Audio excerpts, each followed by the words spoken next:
Welcome back to The Explainer. Today, we're diving into something completely fascinating.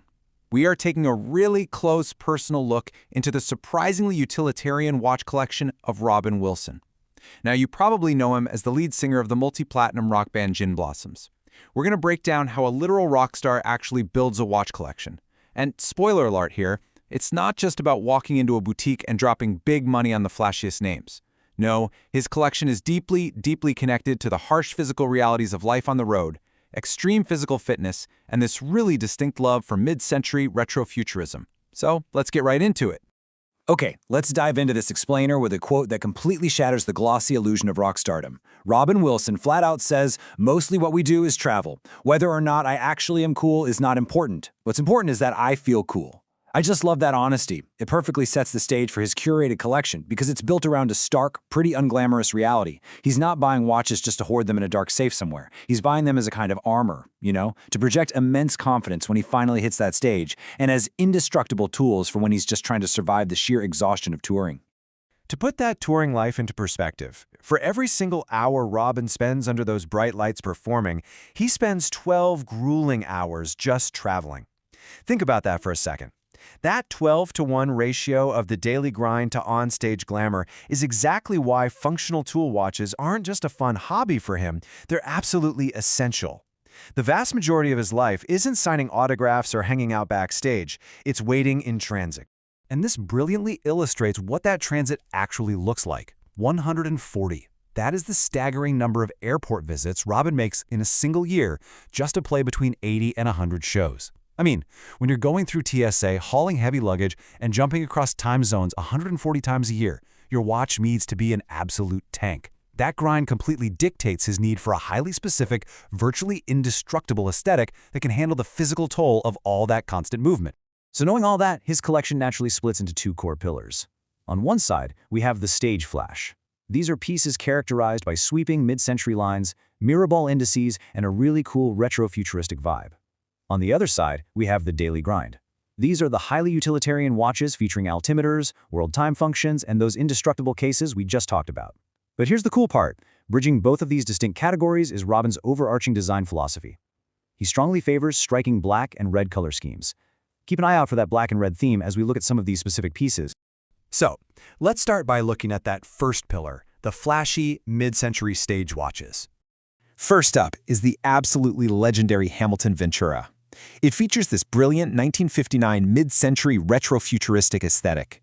And what's amazing is how Robin connects this directly back to his world of music. He notes that 1959 is the exact same year Gibson released their iconic Explorer and Flying V guitars. They share that exact same futuristic, sweeping silhouette. Plus, it features his signature black dial with red accents, and the case has an incredibly high-polish finish. Why does that matter? Well, because when you're up on stage, that polish acts like a beacon. It brilliantly catches and reflects all those live stage lights. Robin openly admits anything you can do to sort of trick yourself into feeling like Steve McQueen, and that hits the nail on the head. When you're performing in front of thousands of screaming people, certain statement pieces are strictly about projecting immense confidence. You have to fully embody that rock star persona, and sometimes the watch on your wrist can be the exact talisman that gets you in the zone. And hey, speaking of the king of cool, here is the quintessential Steve McQueen watch, the Tag Heuer Monaco. For Robin, this bold square choice is a true statement piece. It boasts those iconic mid-century lines, which he actually loves because they perfectly match the vintage furniture and lighting he collects for his own home. The indices on the Monaco's dial act almost like a mirror ball, popping brilliantly under the concert lights. And he loves the McQueen connection so much, he literally keeps a framed picture of Steve McQueen wearing this exact watch right in his kitchen. Let's move to and see how this builds from the bright lights of the stage back to the grueling reality of his daily grind and demanding charity hikes.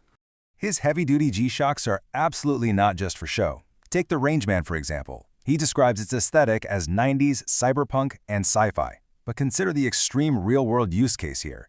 He has physically taken this watch to Everest Base Camp and the summit of Kilimanjaro. He genuinely uses the altimeter. Then there's the 5000 series in all steel. It's heavy, it's tactile, and he's allowed it to age beautifully through daily wear, relentless gym sessions, and yes, he even wears it on stage. And right now, he's prepping for a massive physical undertaking. 62 That is the 62 demanding miles he is trekking on the Camino in Spain to raise money for the Love, Hope, Strength Foundation. Knowing he subjects his gear to 62-mile treks completely cements the utility of this collection.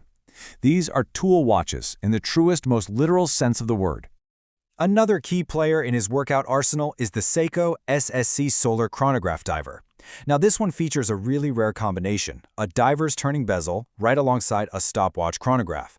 For a guy who practically lives at the gym, this is absolutely perfect because it allows him to physically time two separate exercises at the exact same time.